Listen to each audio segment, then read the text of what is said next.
Yeah. We done with Thursday night? Yeah, so moving on to our games tomorrow. Morning game, we have Panthers at the Falcons, Atlanta -3. And are you able to throw up those line scores? Yes, I can. So because we got the new stuff, or I guess technically the old stuff. Where the hell is it? There's the banners. Let's go ahead and run the ticker so everybody can see. So that is a nice thing about StreamYard is we can run the tickers. We can show lines. I took all these lines this morning off of FanDuel. I think that's where the majority of our fans actually do their betting. I know we're on Caesars. I'm on Caesars and FanDuel. So that way people who are betting on FanDuel can actually see the lines that they're looking at right now. These could have changed, but this is the lines that we got. Yep. So this game, it has the potential to be way closer. So look, the Panthers have just taken a fucking dive. Sam Darnold has regressed to the mean. And you still don't have McCaffrey out there, I don't believe. So look, the Falcons are 3-3. I didn't think that they had that good of a record, but they're 3-3 right now. Mm-hmm. They're playing at home. Cordell Patterson's playing lights out, and we're expecting to see him regress at some point. I'm hoping he doesn't because I got him on my fantasy team. I got him on mine as well. And he's starting for me this week. Look, too. I'm loving to see him get that production, be that kind of all around type player. Matt Ryan is playing all right, but you're starting to see Pitts actually work his way in there more and start getting more receptions. He's starting to show why he was that high first round pick. So that's good for them. The Falcons are a little bit more up and coming. I still don't think they're a great team. Me either. But the Panthers have just taken a big old dog shit here. All right. So right now, the line that I've got on my stuff here is Atlanta -3. I've got the Panthers winning, but I think I have the Falcons covering. So you can't have the Falcons covering because they're minus points. Oh yeah. You're right. So you're going Panthers here. Yeah. I'm going Atlanta, and I'm going Atlanta with the cover. I do not have any faith in this Panthers team anymore. Sam Darnold not only has regressed to his mean, he was fucking benched last week. He was terrible. Now, they did just add a Super Bowl fucking winning quarterback in Joe Flacco. Didn't they? That was the Jets. Oh, it was the Jets. That was the Jets. Damn it. Unfortunate. Right. Well, either way. Because there's an injury out there in New York. You know what? I'm going with the Falcons on this one too. Changing it up? Yeah, that's I was misreading it in my head thinking that Atlanta had +3. They're -3. I've got Atlanta in this game. Yeah, I got Atlanta in this game too. Sam Darnold looks terrible. They still don't have CMC. Chuba has not been productive. The wide receivers are dropping everything. They will get a boost this week on their defense. Stephon Gilmore has been activated from the PUP list, so that will help. But I don't know if it's enough. The Falcons actually have a couple of weapons that they can go out and deploy. And Ridley, Pitts, Patterson. Yeah, like they got some stuff. They got some guys. So I got Falcons. Yep, same. All right, next we have Dolphins and Bills playing in Orchard Park, New York. Look, I know the Bills lost a big one to the Titans a couple weeks ago. They did. I still think that they are, one of those top 2 or 3 teams in the AFC. Dolphins, they have been struggling. They've been struggling hard. We hear a lot of rumors about quarterback switches happening there, and awkward questions are being fed to Tua and the head coach, and they keep on saying Tua is their guy and blah, blah, blah. But then you're hearing reports of a trade deal has been worked out and agreed to in principle between the Dolphins and the Texans to send Deshaun Watson out there. But they want legal matters to be kind of wrapped up before that happens, which makes sense. It does, but it's not going to happen. Yeah. So it sounds like there is at least somewhat imminent possibilities of Deshaun Watson being traded. That there's multiple different teams involved or interested, but the one that keeps on getting floated around is those Dolphins. Either way, that's not a good aura to have around your team. No, I saw some reports saying that it's kind of getting turned into a shit show. Guys are starting to kind of not trust Brian Flores, especially if they bring in a guy who has so many issues going on. But you know what helps heal is winning. and Deshaun Watson, makes them a better team. It makes them a better team, and they could start winning. They could. They're not winning this fucking weekend, though. No, they're getting smacked by the Bills. Yeah. So line is Buffalo -14 that I see on here, yep. And I don't like spreads that large, but they absolutely could cover there. But I got the Bills in this one, just winning outright. I have Bills and I have the cover. I have repeatedly said I don't trust Tua. I still don't trust Tua. I think his confidence is going to be shaken after all the things that have come out. The Bills are going to absolutely come out, bounce back, smack the fuck out of the Dolphins. Yep. I do see them winning. I do see them getting close to that cover. I don't know if they do, but I'm just always I'm always scared of those large covers. 14 is a lot of fucking points because these are professionals. But look, I would like to see the Dolphins lose because it helps push the narrative of, hey, they need to work on some sort of a rebuild, and that means that they can send Desean Howard in my way. I want him on the Vikings. Yeah. But the other thing that would help that would be if the Vikings maybe not lost or maybe they don't lose in their game, but they show more issues in the passing game. But that could be very well regardless because we're playing a pretty big offensive powerhouse as far as passing this week. Yeah, and I could see if they get smacked again, this could be kind of fire sale time where they dump a Desean Howard, they dump a Devontae Parker.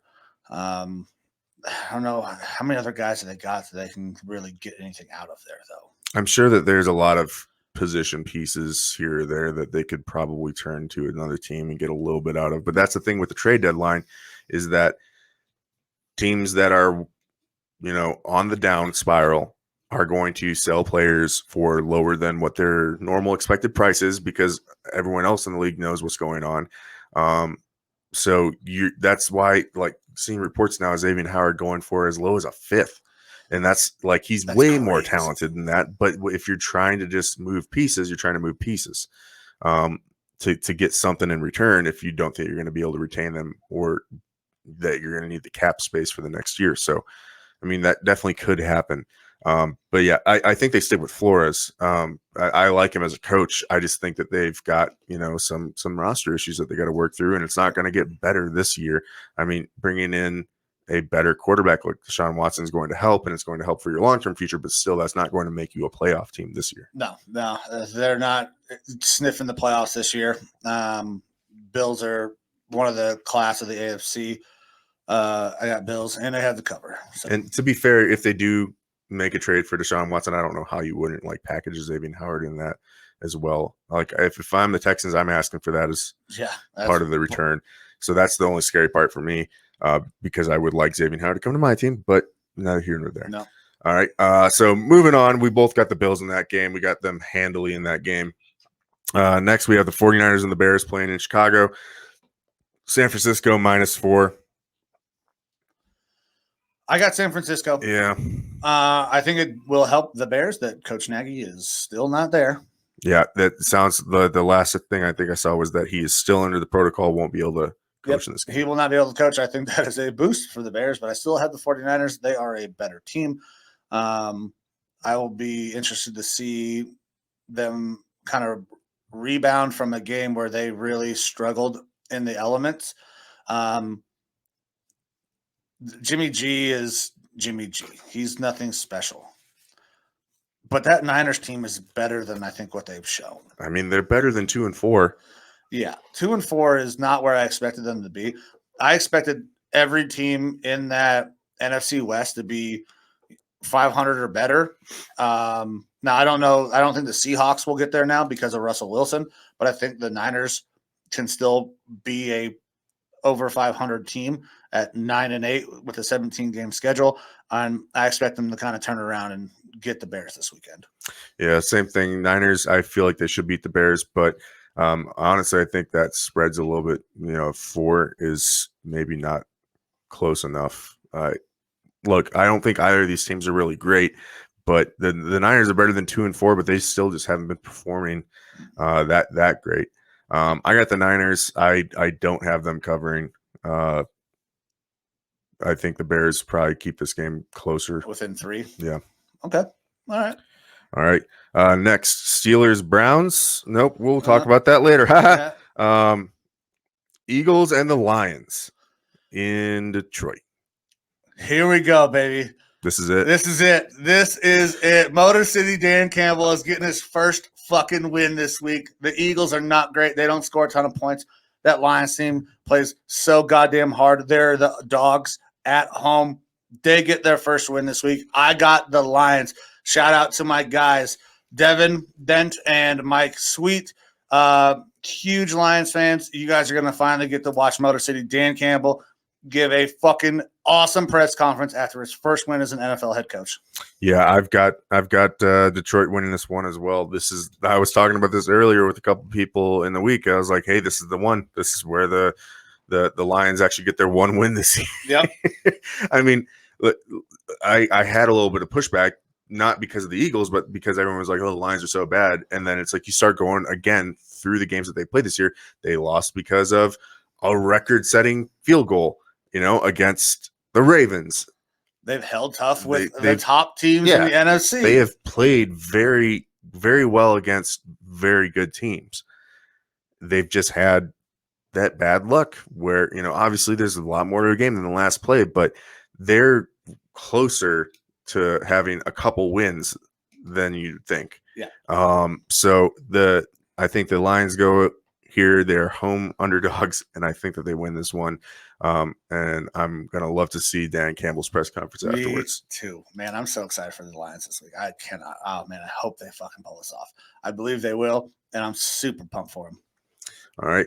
Next, Titans and Colts. So this one is an interesting game. Mm-hmm. All right. So Titans 5-2, Colts 3-4, but the line is Indianapolis -2.5. And I actually was surprised to see this. Me too. I expected the Titans to be the favorites here. But that's not how Vegas is seeing it. I think the Colts have been playing well. They've been getting better, honestly, as the season goes along. Wentz has been doing all right. But the Titans they've been on a bit of a roll lately, too. They looked very good. And Derrick Henry has been so fucking dominant. He is moving up my list of best running backs in the NFL. Because they are able to continue to feed him the ball. It fucking works. I don't know how the Titans are the dogs here. The Colts are playing better, and Carson is playing better, but Carson still has Carson moments.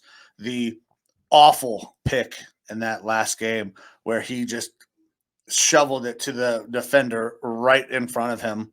I was like, okay, yep, there's Carson. Like, key to the game for the Colts is if they can somehow contain Derrick Henry, then it's putting the game on the shoulders of Ryan Tannehill.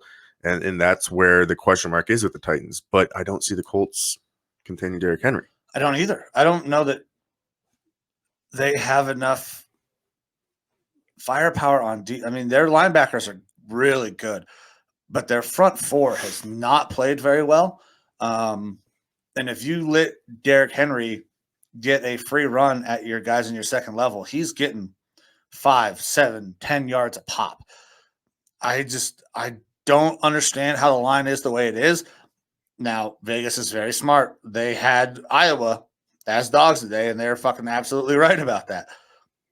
Maybe Vegas is very smart. They could be right about this as well. I just don't see it. I got to go Titans. Yep, same. I'm picking the Titans in this one. It wasn't a no-brainer for me, but I mean, I picked that game before I saw the line. I just picked the Titans to win outright, and then when I saw the line, I was like, "What the fuck?" Okay, maybe I'm missing something, but it's just, I mean, obviously the Colts have been playing better, but the Titans have been playing better, and I think the Titans are a better team. So that's for me. That's what it is. Even though Titans are playing away, I got the Titans in this one. All right. Next, Bengals Jets being played in East Rutherford, New Jersey. Line is currently Cincinnati -11, and I have the Bengals winning, and I think I have them covering. I have the win and the cover for the Bengals as well. The Jets are terrible. They were terrible when they had Zach Wilson. Now, listen, I said that I don't like Zach Wilson. I thought he was not a very good quarterback, but I do not want to see him hurt. I never wished injury upon the kid because I don't like injuries. I want to see you be who you are. Now, I mistakenly said that Flacco got traded to the Panthers. He goes to the Jets. Is Flacco going to play? I doubt it. He's not projected to start right now. Right. So they got some other kid who I don't even know his fucking Mike name. White. Yeah. Something like that. Yeah, that's the issue. So this game, I would have picked the Bengals even if Wilson was playing. But I don't know how you can expect the Jets to really be putting up points on offense when they already were struggling to do that with, their number one pick. Mm-hmm. But the Jets just aren't going to be able to put up points. The Bengals are going to be able to put up. Yeah, that's one of the best offenses in the NFL. It doesn't even come into play for the Bengals defense, really. This game, I got Cincinnati winning. I think I have them covering. The Bengals are a very good team. They're a good team. They are. They are gaining steam. Burrow's looking well. Jamar Chase is looking really damn good for a guy who couldn't catch a fucking cold in the preseason. I don't think he's had a drop. He's been so goddamn good for them. I was still big on them taking Penny Sewell, but it's absolutely working with Jamar Chase. Yeah, and look, Flacco, maybe he is able to play next week or something like that. It shouldn't be that crazy of a scheme to pick up because the Jets aren't doing anything crazy on offense. No. But it's funny if you see the pictures of Flacco in a Jets press conference after being traded there. He does look like a little bit dejected. It could just be Joe Flacco face, but he looks a little bit dejected, and I understand why. I mean, that fucking sucks. Yeah, you're in the twilight of your career. It would be better to be a backup on a team where you think maybe they could do something, and you at least kind of ride those coattails and help a young quarterback. Flacco could help, Wilson a little bit in understanding the professional game, but he's not going to impart a whole lot of talent help on him or anything like that. But just to go to the Jets, it's kind of like, man, that's really a big bummer. If I'm Flacco, other than I'm going to take that money, I'd be like, man, I just want to retire and go home and drink some beers. I'm about to be done. All right, so both of us got the Bengals in this one. Moving on, we got the Rams and the Texans. This is another game that I expect to kind of be a blowout. Yep, me too. Rams should absolutely hand it to the Texans, with the Texans being at home. Line is Rams -16. So that has changed from this morning. I had it was at 15.5 on FanDuel. You guys can see that on the ticker right now. I got the Rams, and I think they can cover. The Texans have not been able to put up any points. Now, Tyrod Taylor should be coming back, though. I think Davis Mills is still projected to start. Is he? From what I saw. I know that Tyrod, so I don't know for sure, but Tyrod was actually showing some points being applied to him in fantasy. Okay. Obviously, that's subject to change at any given time. But I think that gives them a little bit of a better shot if Tyrod's able to play. But not anywhere near enough of a shot to beat the Rams, not with the way that they're playing, not with how talented that team is. And the Texans also just traded away their starting running back in Ingram, and he's back down in New Orleans. So that means we're going to see a lot of Dave Johnson and what's the other kid's name from Denver? Philip Lindsay. Yep. Philip Lindsay. So we'll see who gets the bulk of the carries now. If Tyrod is playing, he adds an extra element, being able to run. But it's not going to be anywhere near enough to beat the Rams. And once again, I'm going to take the Rams to cover. I hate these high spreads, but I think that this is a blowout. Yep. One note with the Rams is Desean Jackson, who I didn't even know was playing with them this year until he had his first catch, which was a long touchdown doing Deshaun things. They've agreed to mutually part ways if he can find a trade partner. So he's out there exploring trade opportunities for himself. I'm sure that the Rams front office is looking at those opportunities as well, which not that big of a deal. I mean, obviously he has that threat of being able to take the top off of a defense with his speed, because even with his age, he's still hella fast, and that's kind of his niche. But he obviously wasn't making a huge impact on the team because they have a very good wide receiver core, a lot of good receivers out there between tight end Higbee, and then Cooper Kupp, Robert Woods. I mean, they've got plenty of options there receiving. This isn't going to hurt the Rams. If anything, it will only help them just to gain a little bit of picks in return, or a pick in return, in order to help the team next year. I wouldn't mind seeing Deshaun in a Browns jersey. Give us a guy who can take top off. We've had a ton of injuries, especially at the wide receiver group. We are getting OBJ and Landry back this week, but now we're missing Donovan Peoples-Jones. We got the rookie who is also a burner, but maybe the rookie can get some pointers from another guy who's been in the league a long time, who is a burner. And I would be okay giving up a 5th, 6th round pick for Deshaun Watson, tossing him on the Browns. I think he could add a little bit of spice to that Browns offense, even though I know we're going to be running the ball a lot. Yeah.